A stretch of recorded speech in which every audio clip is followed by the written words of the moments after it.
And this evening there is a program in Milton Keynes. So if anyone would like to find out the details, they can contact Padmanabh Nityananda, who's here.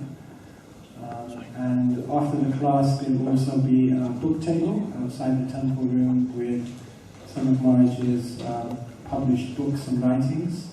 So please do take a look at that. Hare Krishna. Hare Krishna.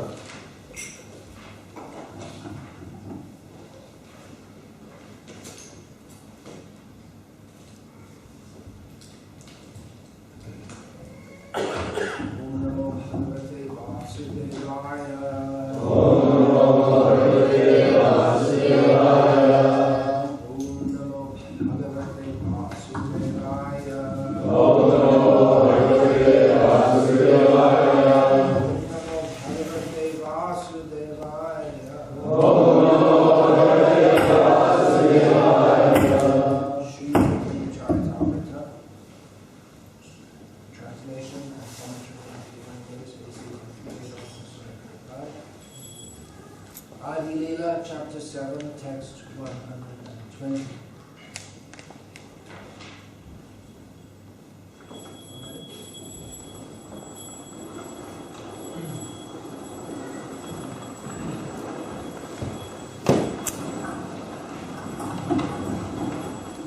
So as well as reading the board, please listen to me as I say the words, because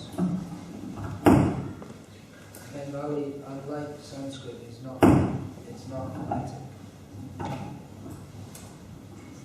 And I don't have to pronounce Bengali. Hena Jivatapta Loya Nikhi Paratapta Achamna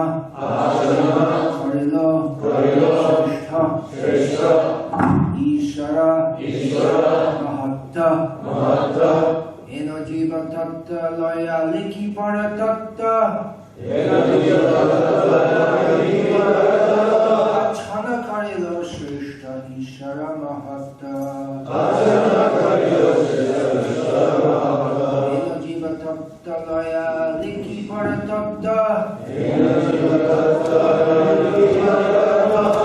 Achana Karilo Shrestha Ishara Mahatta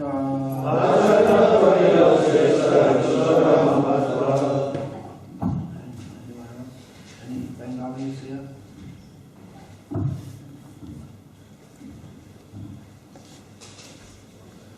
Apni Bengali. Apni Bengali? This is old-fashioned Bengali, I thought. Old Bengali. It's written in English script. No one speaks like this anymore. Hey, no one says. Haya.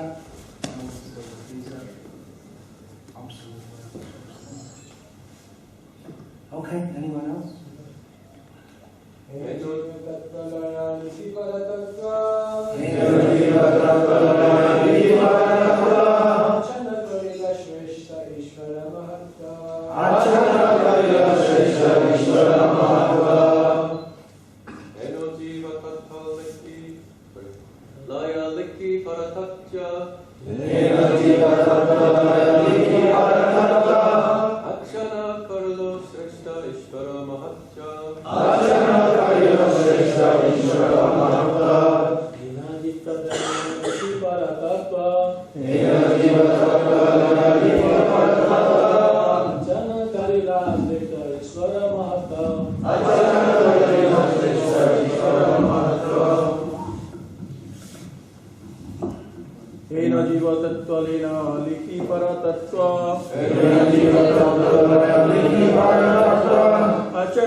Anyone else?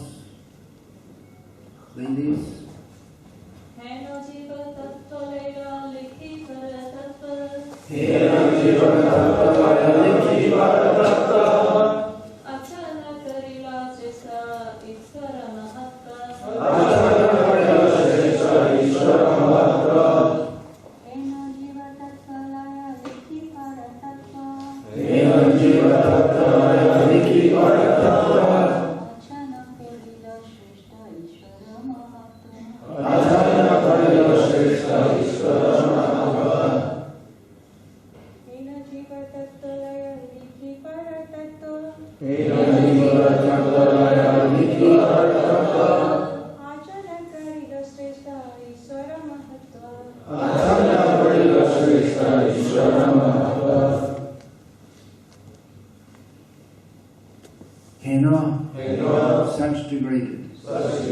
Jiva Tattva, the living entities.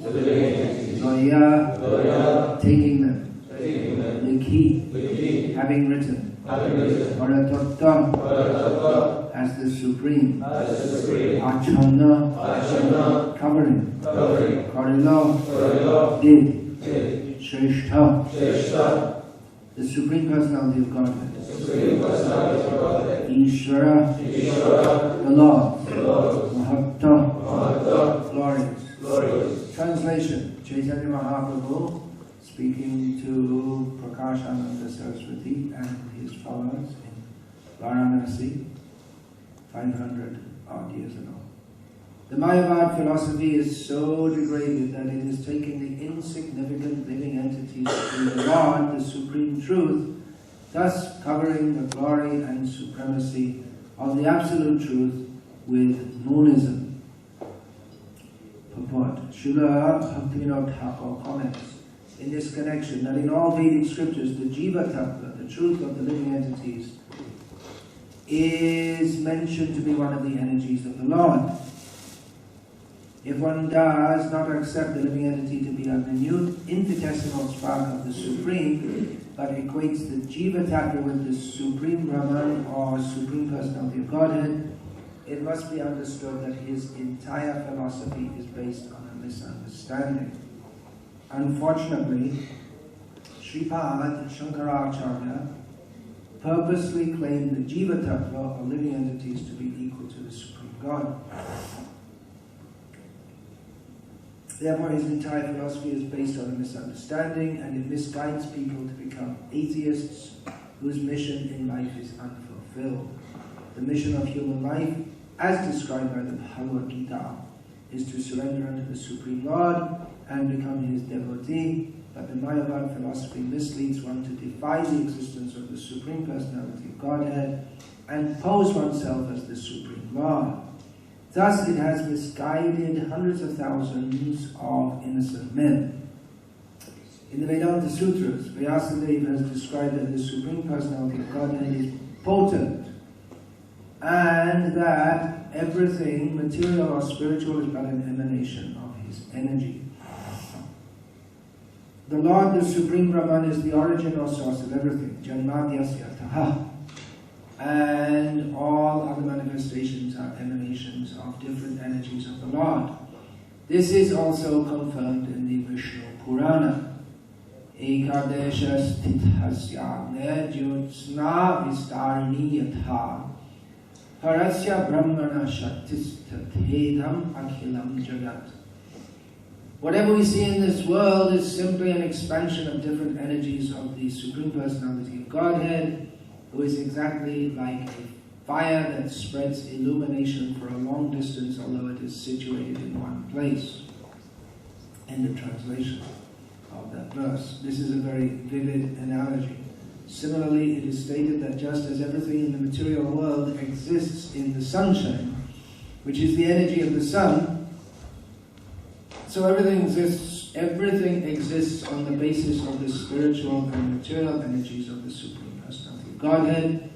Thus, although Krishna is situated in his own abode, and you are situated in the entranceway, so better you move up.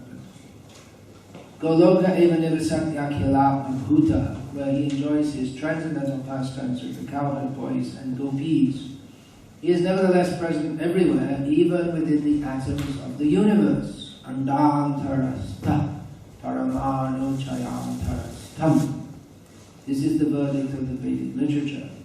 Unfortunately, the Mayavada philosophy, misguiding people by claiming the living entity to be the Lord, has created havoc throughout the entire world and led almost everyone to godlessness. By thus covering the glories of the Supreme Lord, the Mayavadi philosophers have done the greatest disservice to human society. It is to counteract these most abominable activities of the Mayavadi philosophers that Lord Chaitanya has introduced the Hare Krishna Mahamantra. Hare Nama, Hare Nama, Hare Nama, Eva Kevalam, Kalo Nasteva, Nasteva, Nasteva, Gatayata. In this age of quarrel and hypocrisy, the only means of deliverance is chanting the holy name of the Lord. There is no other way, there is no other way, there is no other way. End of that translation. People should simply engage in the chanting of the Hare Krishna Maha Mantra, for thus they will gradually come to understand that they are not the Supreme Personality of Godhead, as they have been taught by the Mayavada philosophers, but are eternal servants of the Lord. As soon as one engages himself in the transcendental service of the Lord, he becomes free. Mam chayo vyabhicharena bhakti yogena sevate sagunan samatidhyaitan brahma bhuyaya kalpate. One who engages in full devotional service, unfailing in all circumstances, at once transcends the modes of material nature and thus comes to the level of Brahman. End of that translation.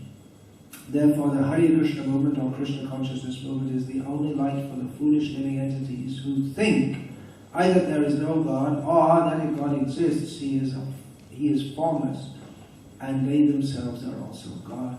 These misconceptions are very dangerous, and the only way to counteract them is to spread the Hare Krishna movement. Om Jnanati Jnanam Jana Shalakaya Chakshur Militam Yena Tasmai Shri Gurave Namaha Nama Shrishtham Vishakti Putram Surupam Rupam Tasyavajam Puri Bhaturi Goshtati Radhakam Radhikam Radhanasham Prapto Yasya Pratita Kripaya Shri Guru Tamatus Vandeham Shri Guru Shri Tathapadalam Shri Guru Vaishnavascha Shri Rupam Sarvajatam Sajivam Sadvaitam Sarvajatam Shri Radha Krishna Padam Sahagana Lalita Shri Vishakam Vamsa Hare Krishna Krishna Krishna Hare Hare Hare Rama Rama Rama Hare Hare. This narration of Sri Chaitanya Mahaprabhu tangling with the Mayavadis of Varanasi appears in the introductory section of Sri Chaitanya Charitamrita. Srila Krishna Kaviraj Goswami begins Chaitanya Charitamrita, obviously begins it with Mangalachara, in which there is Vastu Nirdesh, Ashirvad, and what's the other thing? Vastu Namaskar, yeah. Which there is ascertainment of the subject to be discussed. There is offering obeisance to the deity whom one derives strength from, who in this case is Sri Krishna Chaitanya Mahaprabhu in 5 features.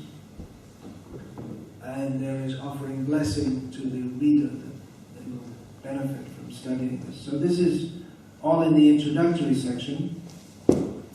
And in the Vastu Nirdesh, the ascertainment of the subject is Sri Chaitanya Mahaprabhu in 5 features, which includes Nityananda, Advaita, Gadadhara, Srivasadi, Gaur Bhaktivedanta. And who is Chaitanya Mahaprabhu? Why he has come to this world is given in synopsis and later in this Adi Leela section. It was discussed in some detail. The fact that Chaitanya Mahaprabhu is in 5 features, Panchatattva-atmakam Krishnam Bhakta Rupa Swarupakam Bhaktavatam Bhakta Bhakta Shakti. That was the specific subject of this chapter. It's quite complex, I understand. It's not immediately apparent how Chaitanya Mahaprabhu has appeared, the Supreme Personality of Godhead, and that's already been described how the Supreme... Anyway, come to the point I wanted to make without giving a whole introduction to Chaitanya Charitamrita.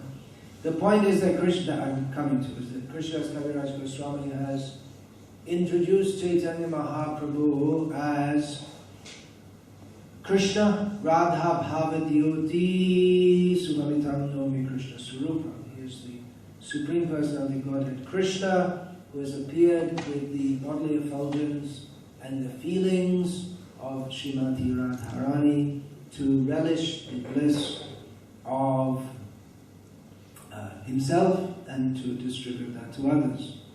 So he is, as Bhaktivedanta Thakur expressed in English, the apostle of divine love. And for those who know about Chaitanya Mahaprabhu, within the broader Hindu tradition, they think of him as like spreading love, bhakti. However, we find here, in this section, which is the introductory section to Chaitanya Charitamrita, before the pastimes of Chaitanya Mahaprabhu are narrated in detail, that Chaitanya Mahaprabhu does not appear to be speaking very lovingly. He is condemning the Mayavada, the idea. Well, particularly the Mayavada, there are several features to that, and particularly Chaitanya Mahaprabhu here is condemning the feature of Mayavada by which the jiva, the infinitesimal living being, is presumed to be supreme. So Chaitanya Mahaprabhu is condemning this. And in the purport, there is more analysis of why it should be condemned. And there are some very strong statements.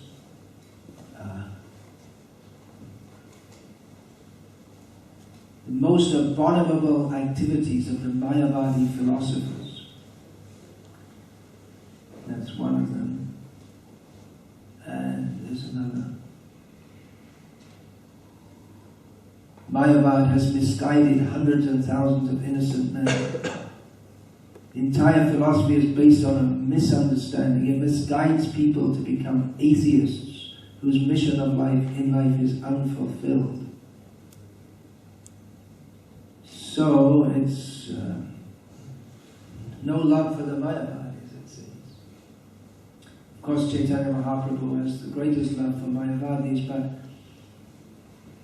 his love is expressed in chastisement, which is not readily understood by people who have a very superficial understanding of love, and that superficial understanding of love is marketed by Mayavadis. So you'll find Mayavadis, they talk about a lot about love and compassion. In the modern world we have this, empathetic listening and all this kind of thing, which, what else do they say? Manor Seva is Manor Seva. Service to man is service to God. And various slogans, but they don't, which is all very good. After all, Chaitanya Mahaprabhu is the apostle of divine love. Love is what it's all about. Love is all you need. All you need is love. As expressed in modern, flippant attempts at philosophy. But what is that love? That's discussed in great detail in Sri Chaitanya Charitamrita, which is the postgraduate study of spiritual understanding. And succinctly, it's put, and actually this point is to be understood even from the beginning, if one is to enter into Krishna consciousness, the crucial point, that Adendriya Priti Vancha Tare Bale Kam Krishnendriya Priti Ichhad Hare Premana. That the desire to satisfy one's own senses is called kama, or material desire. And the desire to satisfy Krishna's transcendental senses, that is called prema, or pure divine love. So it's this love which Chaitanya Mahaprabhu comes to give, and without defining or understanding what that love is, even though one may have a long beard and have a dreamy smile on his face and giggle and say, love, it's all rascal, actually. Because it purports to give the highest spiritual understanding, which is love, but they don't give it. They don't give it to Krishna. It's all meant for Krishna. And then by loving Krishna, then we can love all others. But if we purport to love all others without loving Krishna, it's just a fraud and a farce. And it's actually envious of Krishna, because avoiding Krishna, we are constitutionally related with Krishna. We cannot ever sever that bond, but we can avoid it. And so to speak of love and compassion and mercy and kindness and be nice and smile and all these kind of things, without understanding that Krishna is the center, it's just another expression of rejection of Krishna. And although it may feel spiritual, and many people, they like to feel spiritual, but there's a difference between feeling spiritual and actually being spiritual. Being spiritual means to act in our constitutional position, understanding what it means to be spiritual. It's not just some kind of feeling, some kind of feeling of cosmic love, but it's specific, that we are living beings distinct from this body with no actual relationship with anything in this material world. Therefore, love defined in terms of this material world is also just, it's a fraud. It binds us in this material world. And we are eternal parts and parcels. Vividansha, please turn off your cell phones. We are eternal parts and parcels of Krishna. We are his eternal servants. So this is the proper understanding of what it means to be spiritual. But by attempting to promote spirituality without promoting Krishna, then the Mayavadis are misleading others. So Chaitanya Mahaprabhu is speaking very strongly. Actually, traditional Mayavadis, they would be used to that. The modern so-called Mayavadis, they made this love all and be non-judgmental. That's another thing coming out of the Mayavada. Stupid. Non-judgmentalism. But traditional Mayavada, it's based, or purports to be based upon Shastra. And the Shastric tradition is one of ascertainment. What is the message of Shastra? And there is this kind of philosophical discourse that Chaitanya Mahaprabhu has entered into with the Mayavadis. That was part of the Vedic culture. And the Mayavadis, they're not, the traditional Mayavadis are not strangers to intense philosophical discourse. And they themselves especially were very dismissive of Buddhism, which was prominent. Shankara, he came to drive out Buddhism, and the Varanasi is a Mayavadi stronghold. It was and is, and just practically a suburb of Varanasi is Sarnath, which is a place of the Buddhists. So they had lots of fun discussing it. And they're not strangers to this kind of spirited philosophical discourse. So Chaitanya Mahaprabhu, he was very strong. He didn't just dismiss and say you're a bunch of rascals, but he said, you are a bunch of rascals, and here's why. He didn't just say that they were rascals, but he explained why. their philosophy is most misleading, because by representing the jiva to be the same as the Supreme Personality of God, to be the Supreme, they don't say Supreme Personality, they say Supreme. It's not true. And it causes us to be locked into material existence, even if we imagine that we are liberated, or even if we do get some kind of partial liberation. That is stated in Srimad Bhagavatam, Ye Vindaksha Vimukta Maninas.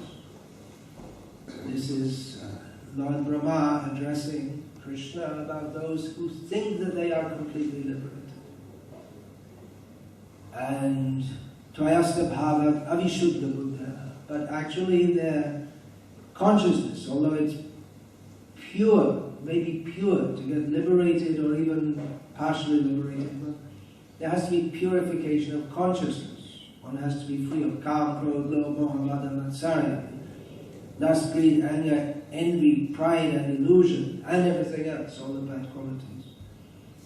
So they have to get free of that, but still they're not fully purified.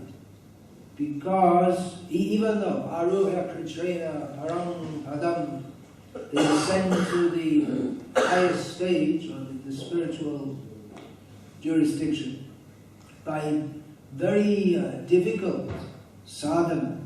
But tada, from there, Param Padam Tata, then what's the next line? Gachanti. They fall down, patanti. Patanti adho. Anavita Yushvanam. They fall down. Falling is always down, but it's emphasized. Patanti adha. They fall down because they neglect to worship Krishna's lotus feet. So it's a mistake. Even if one does get free from all the bad qualities, then unless one develops the good quality of adar, of respect to Krishna's lotus feet, then that is the mother of all bad qualities. So one cannot remain in that position. One must fall down, even after undertaking so much difficulty to go up. So it's Chaitanya Mahaprabhu's great kindness that he speaks like this. He wants to be love of God, but the Mayavadis, they're not very willing to accept that. When Chaitanya Mahaprabhu was in Varanasi, he was chanting, dancing, as usual. Chanting means chanting the Hare Krishna mantra. Chanting Hare Nama Krishna Yadavaya Nama Gopal Govindaram Srimad Krishna. Chanting in various ways. And thousands of people were attracted to him because he was attractive. But the Mayavadis, they were not only not attracted, but they were offensive. And they thought that Chaitanya Mahaprabhu was doing a great disservice by chanting and dancing like this. He is undermining the sanctity of the sannyas ashram. Sannyasis are supposed to be grave, reserved, studious. They don't mix with the common people in the streets, and especially not by jumping up and down and making music of any kind. What to speak of this banging and clashing. So they were offensive to Chaitanya Mahaprabhu. So he came to discuss with them, and he didn't immediately start discussing with them, but he made a situation in which they would be at least somewhat inclined to hear him by behaving with them. But actually, first of all, he was invited, but then later he came and met them, and he acted with them very politely in such a manner that they were surprised because they didn't expect sannyasis to be very humble. It appears they weren't prepared for that. Chaitanya Mahaprabhu disarmed them, so to speak, by his humility, because they were not humble. It wasn't a quality that they were cultivating, and it must be difficult to be humble when you think you're God, unless you are actually God. So they think they're God by taking sannyas.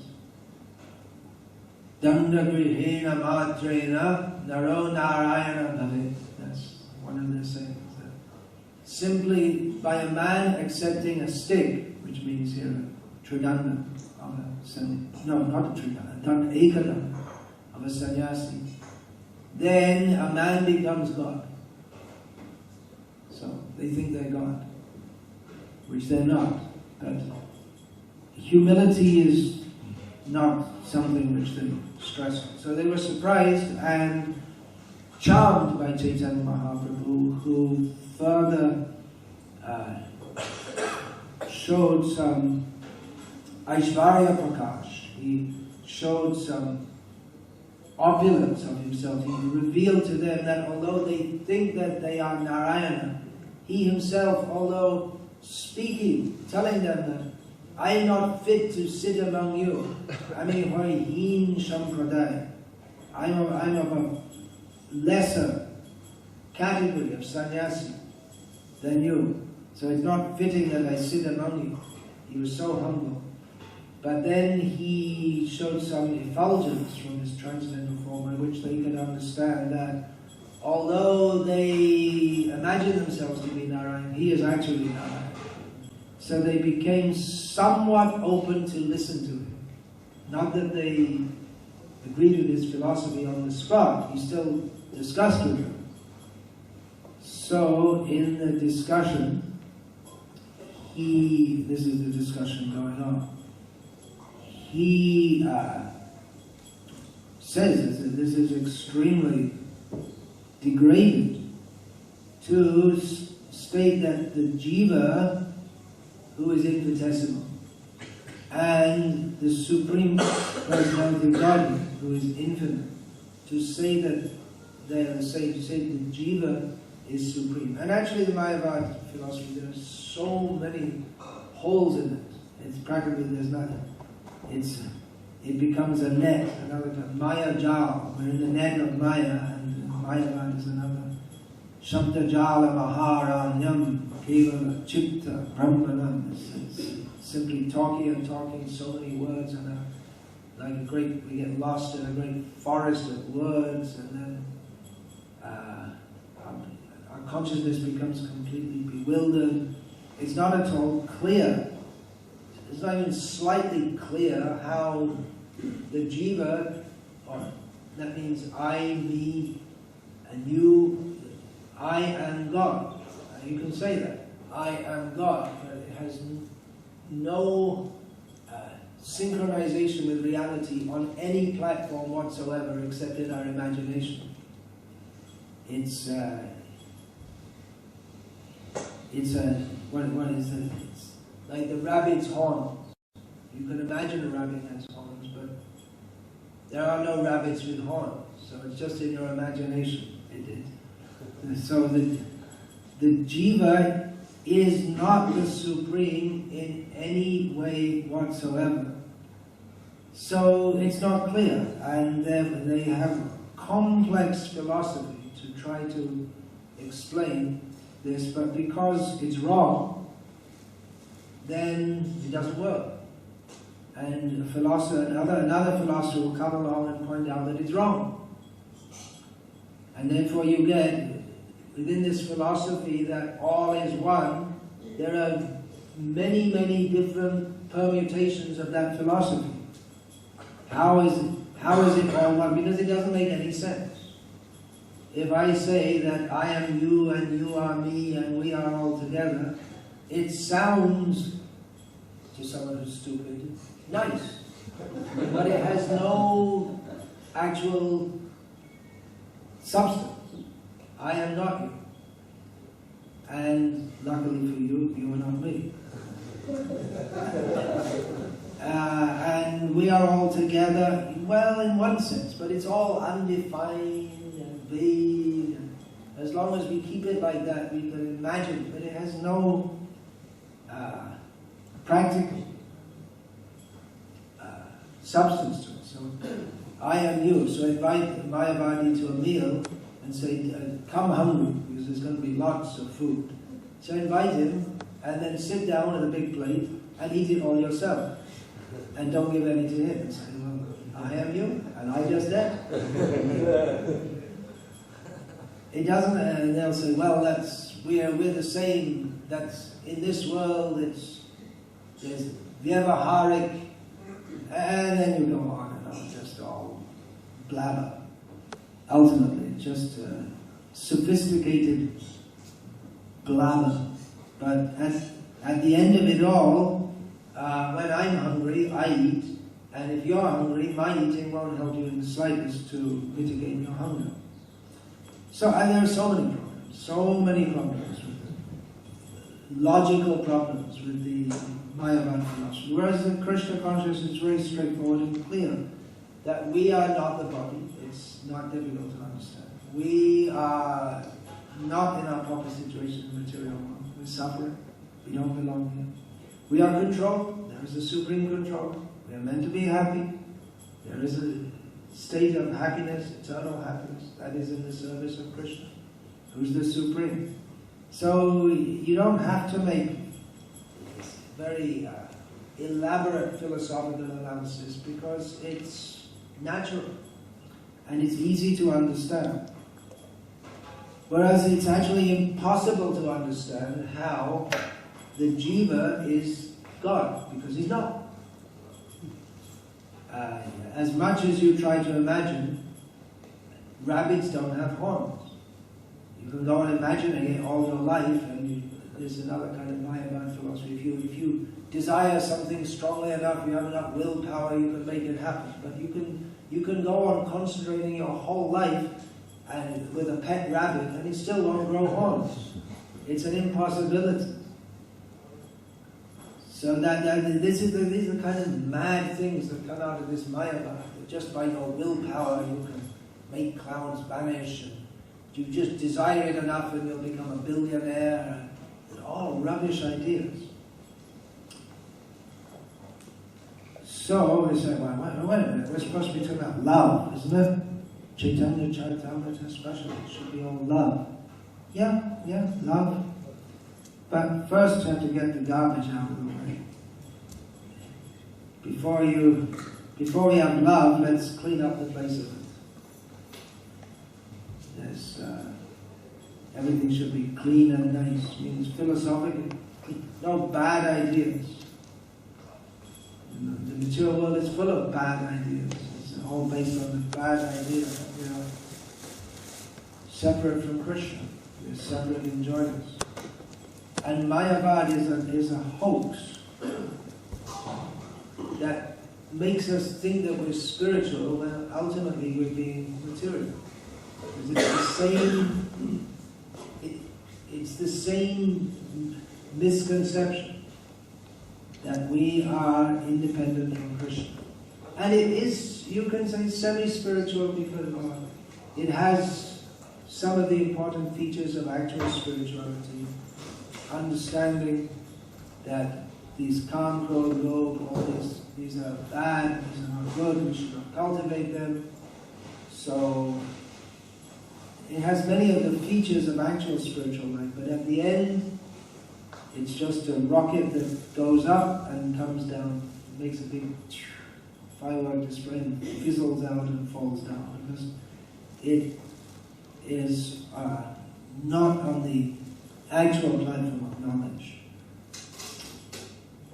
So we find that the Vaishnava acharyas, they're always strongly against Mayavada, because even in Krishna consciousness, or apparent Krishna consciousness, it's easier to sidetrack ourselves and remain mixed up with the poison of Mayavada, rather than to undergo the commitment and hard work, actually, of surrendering to Krishna. Hard work, well, what's the hard work? Chanting, dancing. But there's hard work also. Hard work of strenuously trying to clean the heart, of surrendering to Krishna. For us it seems difficult because we are conditioned by wrong ideas.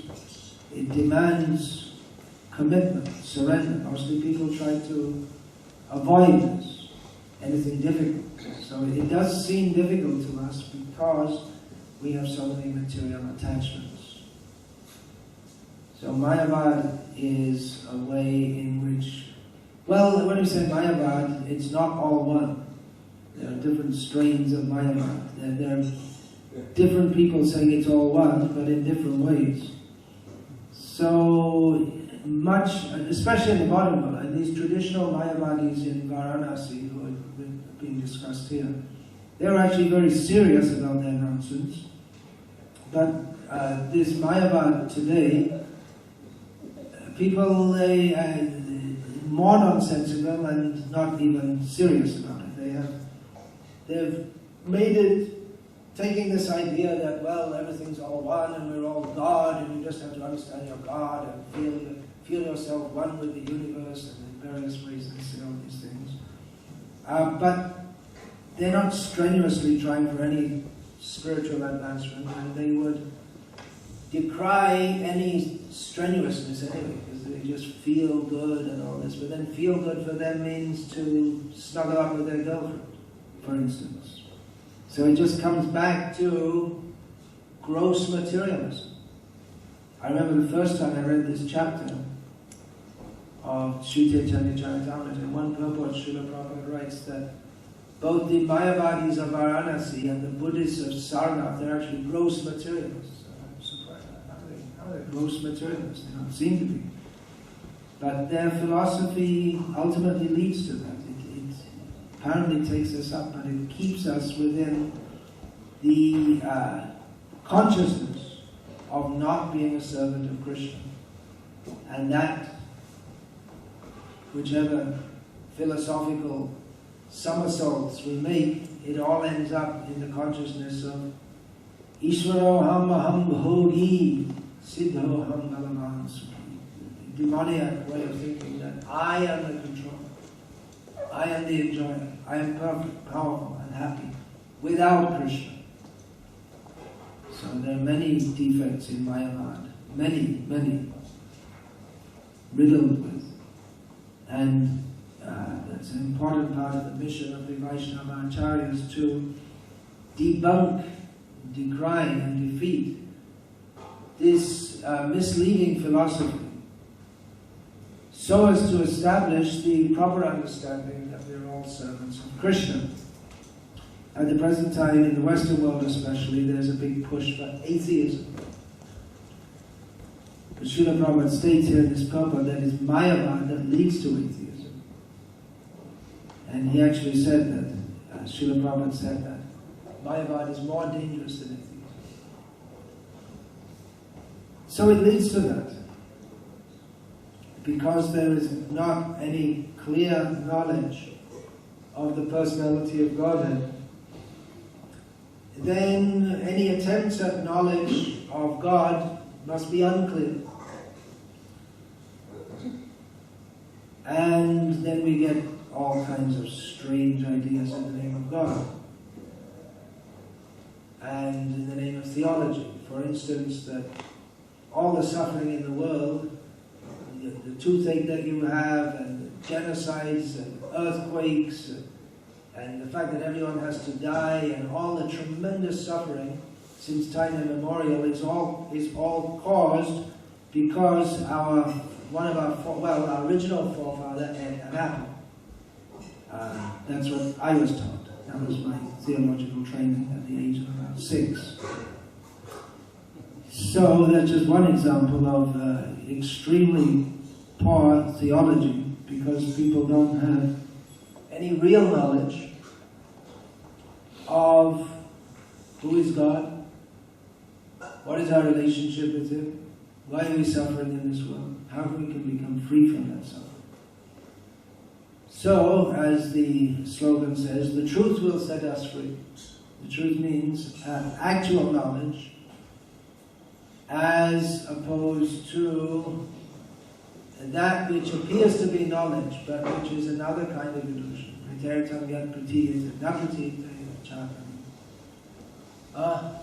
Then, what's the next line? Yathabhasam yatotamaha. That one, the fourth line. Yad vidya. Any knowledge which is conceived of without a relationship with Krishna, it's a flickering in the darkness, but it doesn't give us the actual light that we need. So this knowledge should be understood and propagated. Ignorance is the cause of all suffering in this world. But Srila Prabhupada, he used to pronounce it ignorance. Ignorance means ignorance of Krishna, ignoring Krishna. Anyway, there are so many things to be said, again and again, so many points. Here's the right understanding. Srila Prabhupada has quoted. Mam chayo vyavicharena bhakti yogena siddhati sagunan samati daitam brahma koyaya. The actual process to get liberated is to engage in unflinching devotional service. Then one becomes free from the modes of material nature and situated in that transcendental position. So, any questions, please? So your hand first, please. First of all, thank you very much, if I may say. All right, thank you. That's the I've thank tried you for a quite wonderful often. class. I've tried quite often to get into the mind of someone who thinks he's God. You have. Sorry? You've tried to get in the mindset of someone who thinks that he's I God. cannot get my head around this concept. Oh, you're very lucky. That you're a born devotee. You can't, even though you try, you can't think that you're God. That's right, yes. So the thing is, given all our shortcomings of our faculties and so on, and considering the fact that the human brain was never meant to realize the truth. Human what, sir? Human brain. The human brain was never meant to realize the truth. That's right. Mm.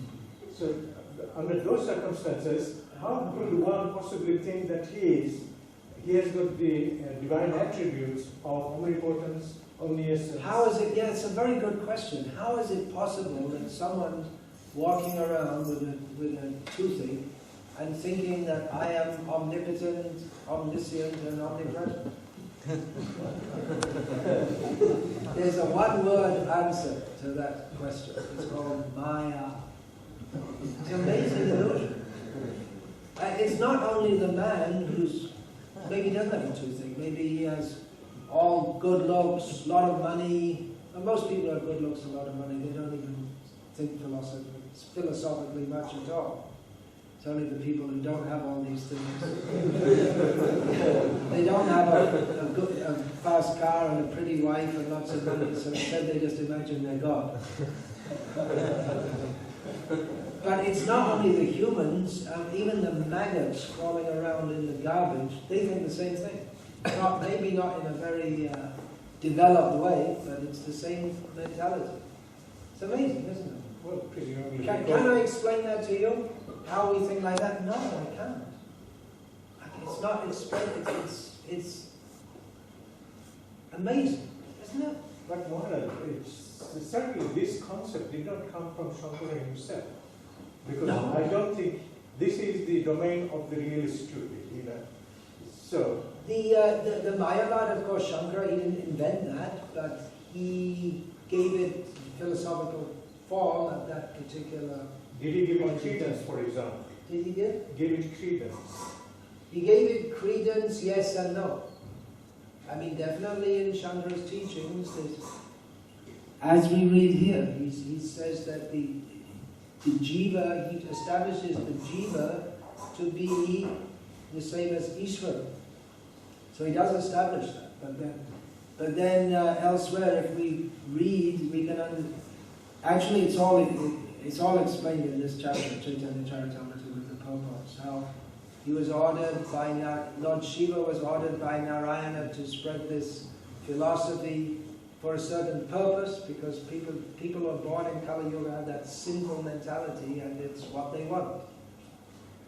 So he wrote that, but then in many places he indicated also that he's actually a devotee.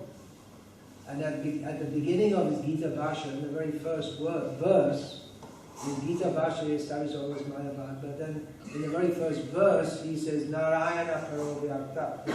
He says that everything is ultimately avyakta, unmanifest, but Narayana is superior to that. So if you just stop to think, then everything he says is about the oneness of everything is qualified, or actually undermined by that statement, because Narayana is superior to all of us.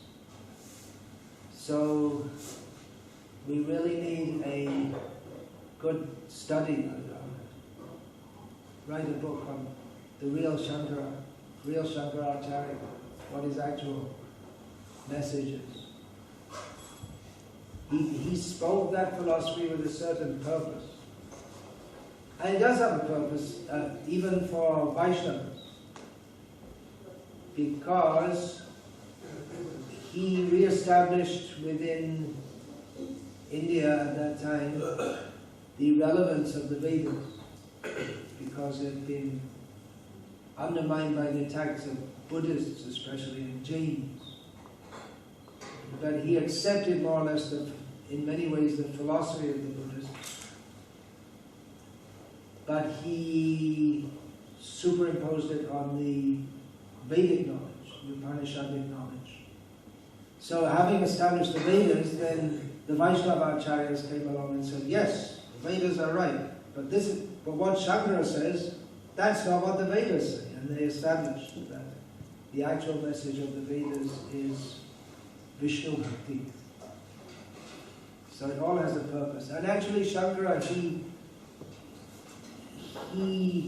what's the word, reified, he gave form to the vague idea that everyone in the material world has, that I am God. He gave them a philosophy.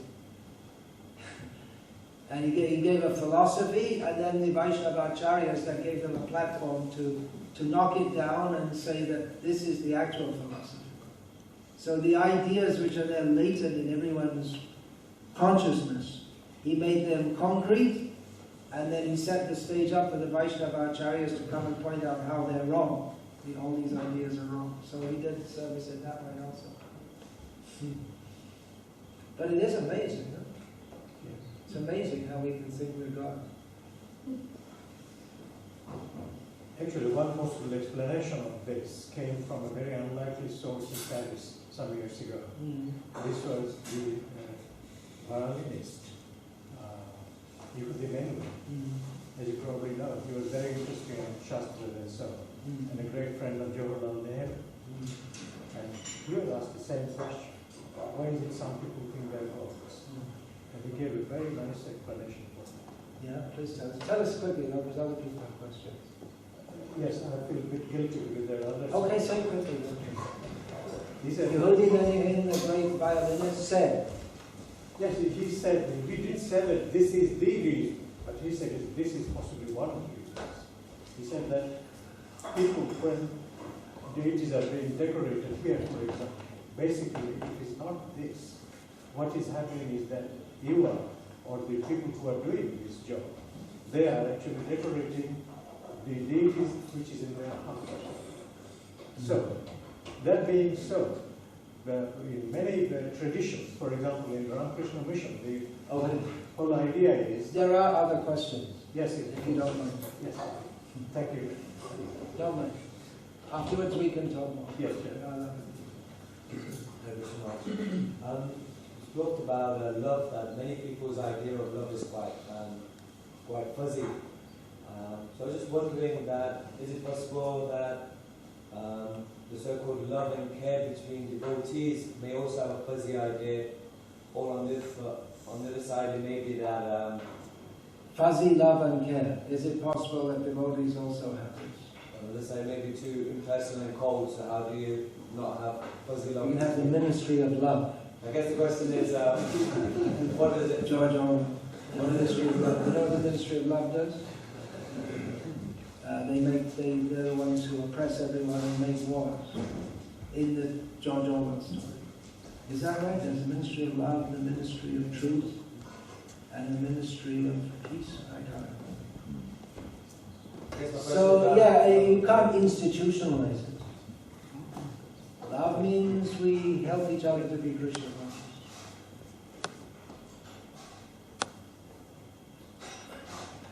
There was one book I read in Bengali, written by Goyama Sannyasi, which was the biographies of Chaitanya Mahaprabhu's associates, and then right down to the present time.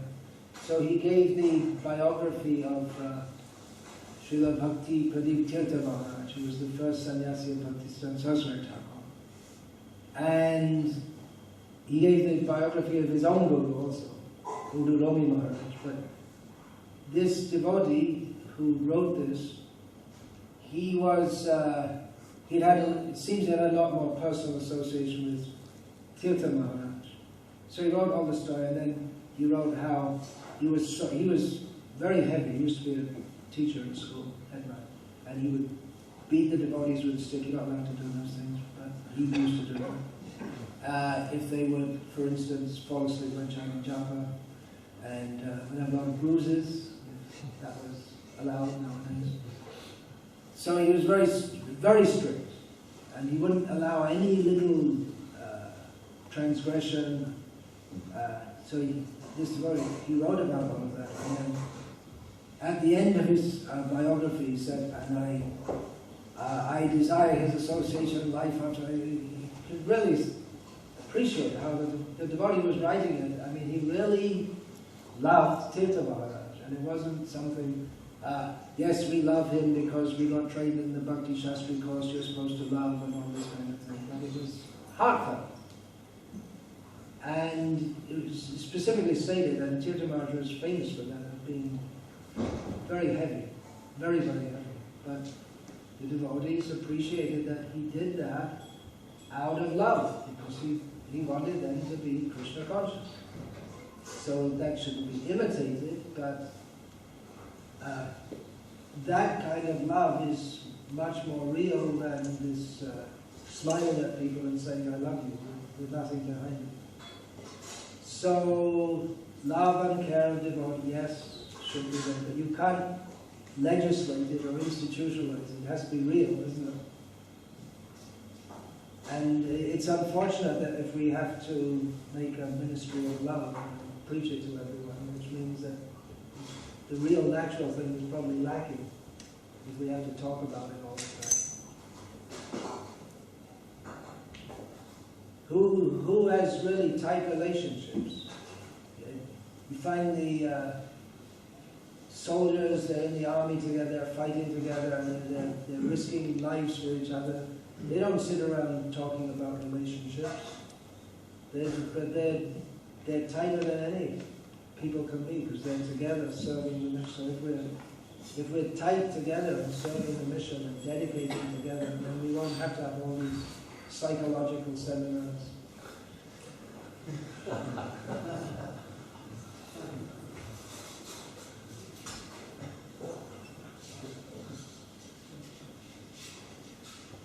So, you also have you mentioned that so the Prabhupada said that Mayavada is more dangerous than atheism. Mayavada is more dangerous than atheism. Because I always thought that they're both equally damaging. Could you clarify? They're both equally damaging.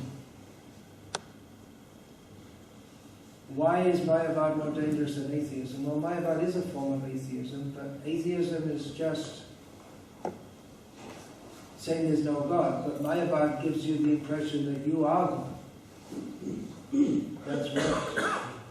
To say there's no God is bad enough, but to imagine that we are God, that's worse. Isn't that obvious? Yeah. You know, there is no God though. Well, they'll say there is God, but then they say God has no form. We're all God. I mean, the atheists have a clearer idea of God than the Mayavadis do who speak about God. They have a clearer idea because they say, this is the God we don't believe in. But the Mayavadis, they say, we believe in God, but it's just some undefined, nebulous idea. So the Mayavadis actually misrepresent God more than the atheists actually in many ways do a good job of defining God. Otherwise, it's difficult to say that you don't believe in something but you don't have any idea of what it is. It's not very meaningful to not believe in something which is not defined.